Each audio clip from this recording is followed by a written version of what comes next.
Capricorn, hello! Welcome to your reading for this week. Kung bago ka rito, Capricorn, please don't forget to subscribe sa aking YouTube. Like and follow na rin yung aking Facebook, Instagram, or TikTok. Personal readings, mag-PM lang kayo sa aking Facebook page. Shoutout sa ating mga YouTube channel members, pati na rin sa ating Facebook subscribers, at sa mga nag-a-avail ng mga personal reading services natin. Sa sumusuporta, walang sawang pagsubaybay, panonood.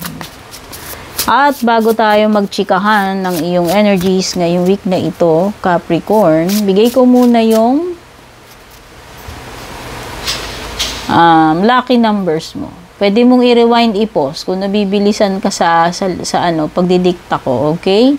Lucky numbers mo, 9, 33, 38, 1, 56, 23, at ang lucky day mo ay Tuesday.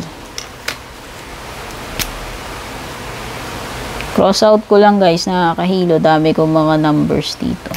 Para hindi ko hindi ako malito, hindi ako magkamali, no? Ayan na, Capricorn, tingnan na natin. Ano ba itong mga energies na meron? Posibleng mangyayari, dapat mong malaman ngayong week na ite. Dreams.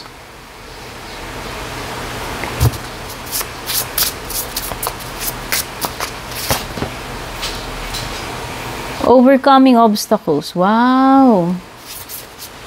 So, kung may mga balakid, makiklear out yan. May mga blockages this week, mawawala na yan with overcoming the obstacles. The Goat and Willow card. Okay, so ano man itong mga goals mo, kasi may dreams ka pertaining to goals. So, kung ano yung gusto mong, yung target mo, yung gusto mong ma-achieve this week, magagawa mo na yan. Mawawala na yung mga istorbo, sagabal, hassle, no? Yun yung dalawang indication na ito. Okay, may katuparan. May katuparan this week. May matutuloy na, sa wakas. No, ma-achieve na kung ano yan. Yung goal na yan. Because mawawala na yung mga yung mga panira or yung mga istorbo dito, blockages, yung mga harang. At merong swerte paparating sa iyo itong week na to. Wow. No? Siswertihin ka, halimbawa, siswertihin ka sa application. Siswertihin ka doon sa ginagawa mo, no? Ibig sabihin na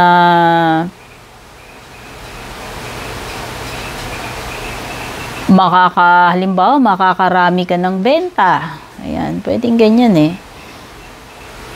Or siswertihin ka, makapasa ka sa interview. Kung ano man yan, no?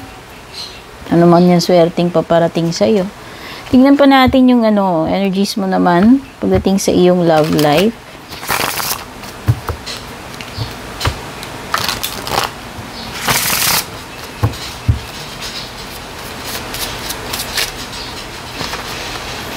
Love life mo, unbreakable love and unrequited feelings.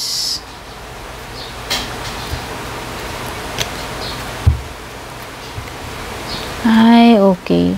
So, may pagka one-sided itong energies ng love life mo.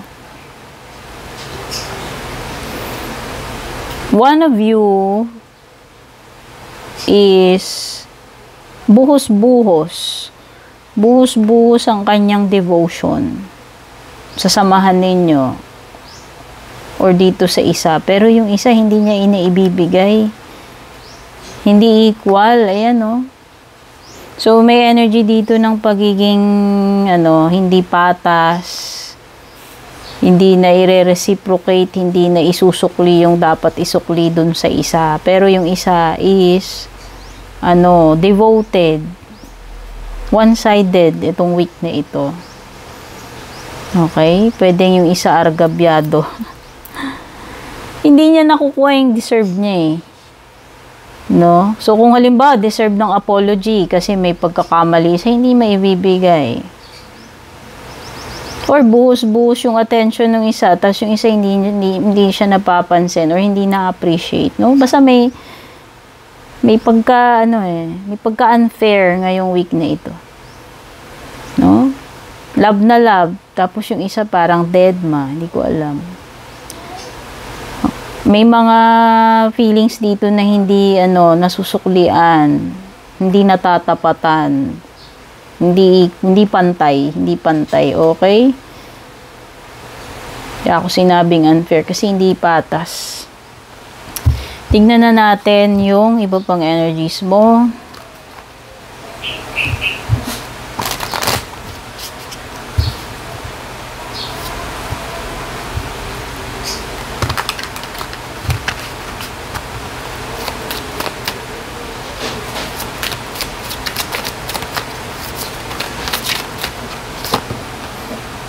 World card. Wow. Ang ganda ng mo ng world card mo.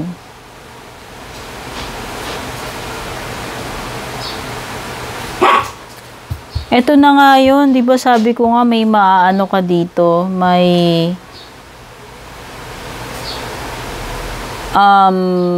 magiging successful, may ma-achieve ka with the dreams card. Ito na yun, world card. No? Meron kang magagawang accomplishment this week. Ito yun yung meaning ng dreams card mo and the world card. Kumbaga, ito na yung kabuuan nung lahat eh. Kumbaga, ito na yung compilation eh.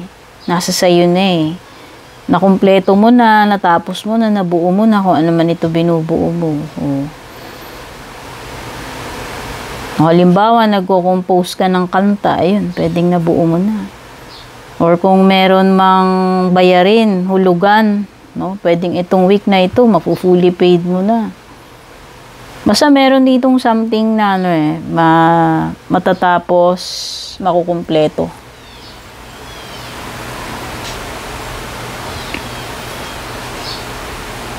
So, siguro may mga disappointments din this week kasi meron kang 5 of Cups dito.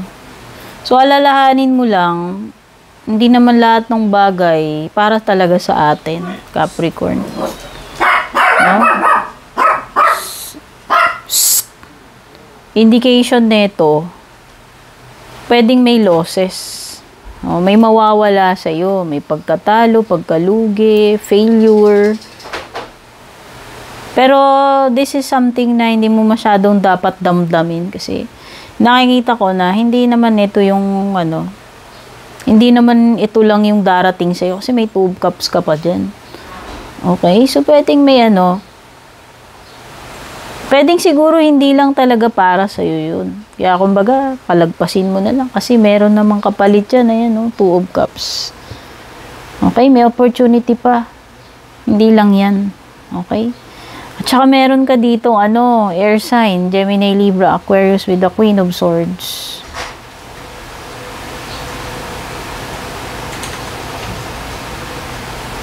May mga dapat kang harapin dito, Capricorn. Maging maging honest ka sa sarili mo dito. Ayan. Whether you have to deal with someone else's bullshit or may mga bagay kang dapat maging prangka ka sa sarili mo, magpakatotoo ka na lang sa sarili mo or magpakatotoo ka dun sa person na yon na dinideal mo. Pwedeng si air sign ito. Gemini, Libra, Aquarius, no? Siguro may mga bagay na kailangan diretsahin mo, no?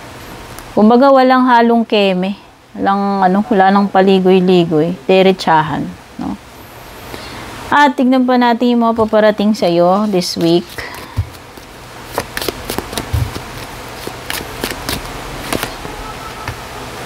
Kumbaga, tell this person kung ano talaga yung nilalaman ng puso mo or what you have in mind. No, iano mo sa kanya. Sabihin mo directly. No, walang halong keme-keme. Diretsahan, prangkahan, no. And puparating sa'yo, success, di ba?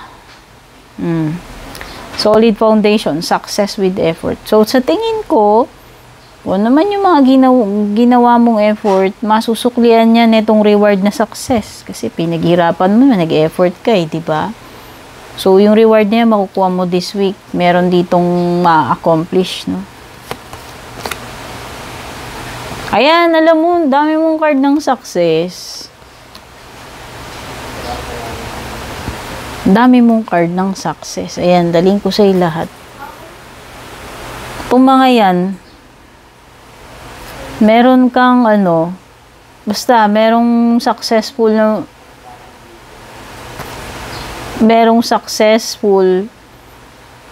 kung ano man ito, kung ano man yung gagawin mo na magiging successful this week. No?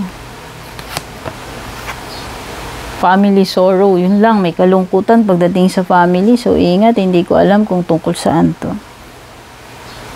Okay, pwedeng may pwedeng problema. Basta, may kabiguan or sorrow sa family. Maraming salamat, Capricorn. Take care. Good luck. Babush.